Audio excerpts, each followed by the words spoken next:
I'm in Central Park, New York City, first time ever. In this video, I'm going to talk about traveling abroad. We just came back from Italy vacation, and I'm going to share with you some of the things that worked well and some things to think about, some things that didn't work well, so I'll share that with you. Hope you enjoy. Good day, YouTube. The beginning of this video, I was in New York City, first time there. I was there for a day and a half with my family coming back from Italy. At the end of this video, I have footage, about 7 minutes worth of highlights of what we saw in New York City. And we concluded our time in New York City at the 9/11 Memorial, which was incredible. It's a great tribute to those who lost their lives and those who were affected during the disaster of 9/11. That tragedy, not disaster, but tragedy of 9/11. Again, some highlights at the end. But today I want to talk about traveling abroad, not necessarily when you deploy. So some of this is going to apply to that. But let's say you're going temporary duty or you're going on a vacation abroad. Some of this information will be very basic. However, there are some good things to think about that. Hopefully will help you out. The other thing is, if I missed something and you have a great idea, share it in the comments below. And people, to include myself, will appreciate that. So I have a list here that I'm going to look at and share with you. Obviously, if you're going abroad, you're going to need a passport. That's the number one thing. Have a passport. The second thing is at the top of the list as well, money. Have money available because it's going to help. For example, we spent a week abroad in Italy and we got lost many times, every single time. For different reasons, which I'll share with you. And there are roundabouts out there. There's toll roads as well. So we spent some money on toll roads. Have money. The next thing goes at the top of the list. So I've talked about passport, money.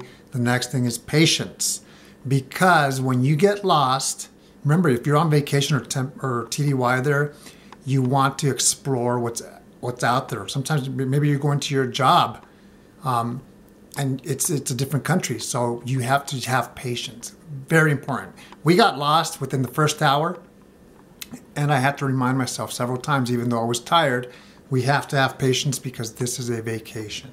So those are 3 things that I've talked about. Next thing are right over here, an international adapter, which I bought on the military installation.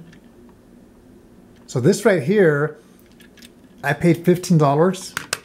And I can use that anywhere.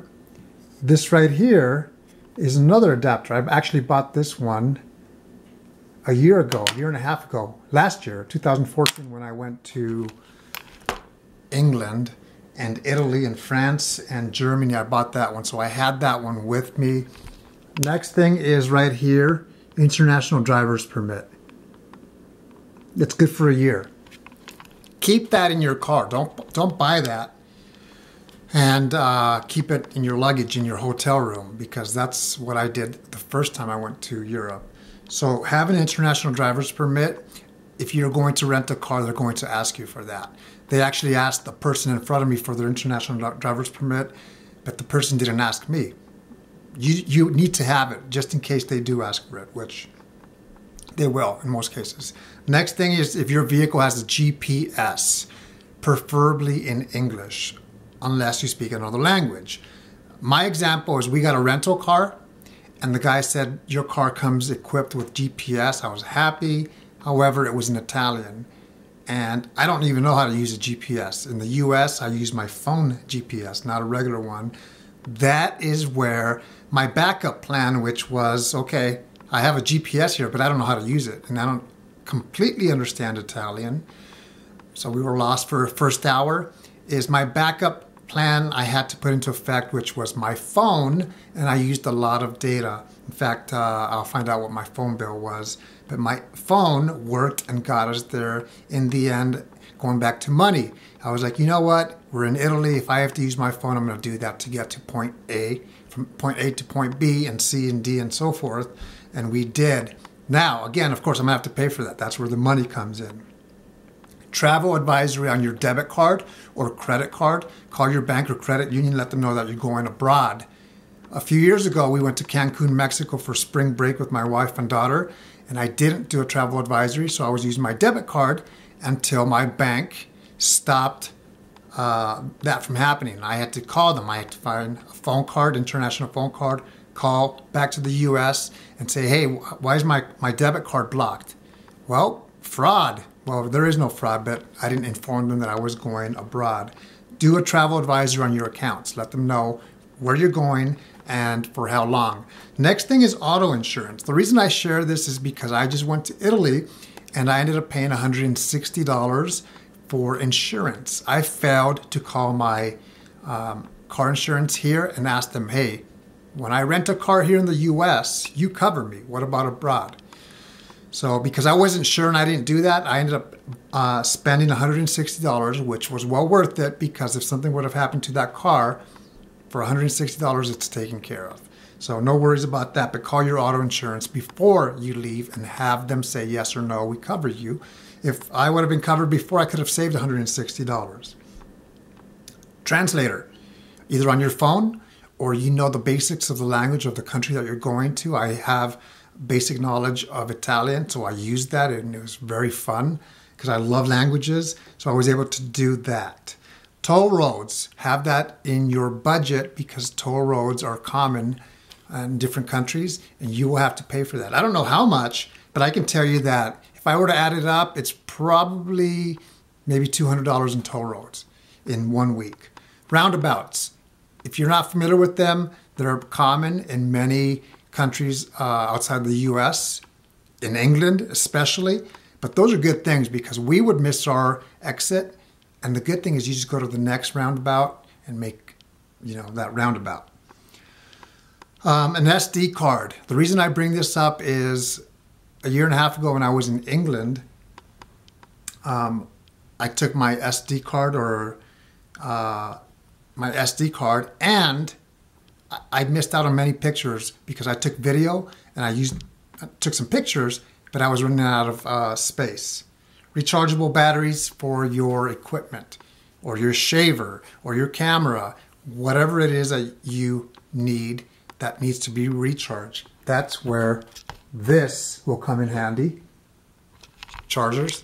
So those are some of the things that I can think of. Like I said, if I missed something, please share it in the comments below. The next 7 minutes or so, New York City, great place.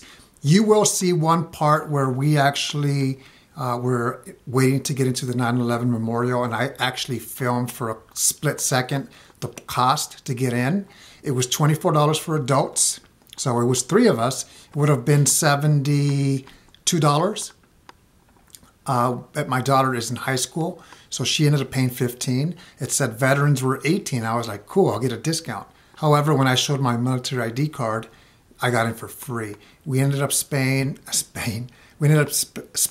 let me see, 25 for my wife, 24 for my wife, and 15 for my daughter, $39 as opposed to 72. Military, I always ask, hey, do you give a military discount? Show your active duty, your reserve CAC card, which is the same thing, and hopefully you can get in for free. New York City was great. Never been there till this time, and my wife and I want to go back. I hope this helped. Traveling abroad, make it happen. There's a big world out there. You take care.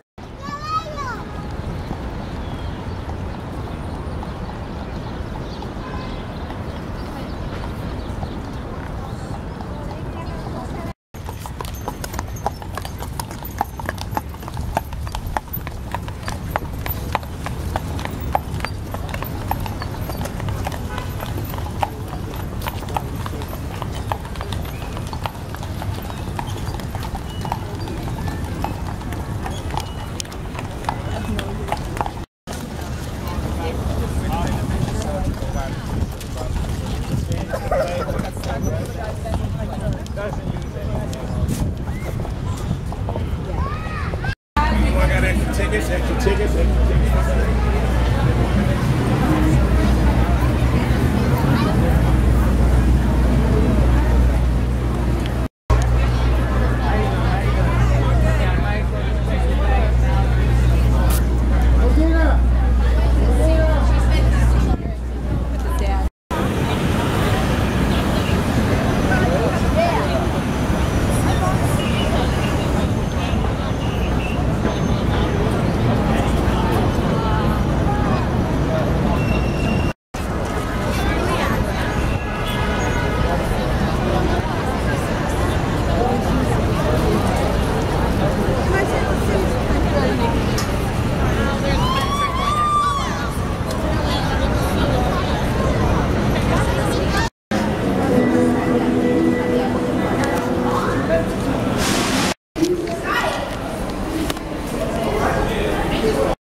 Atau seguro ano, no?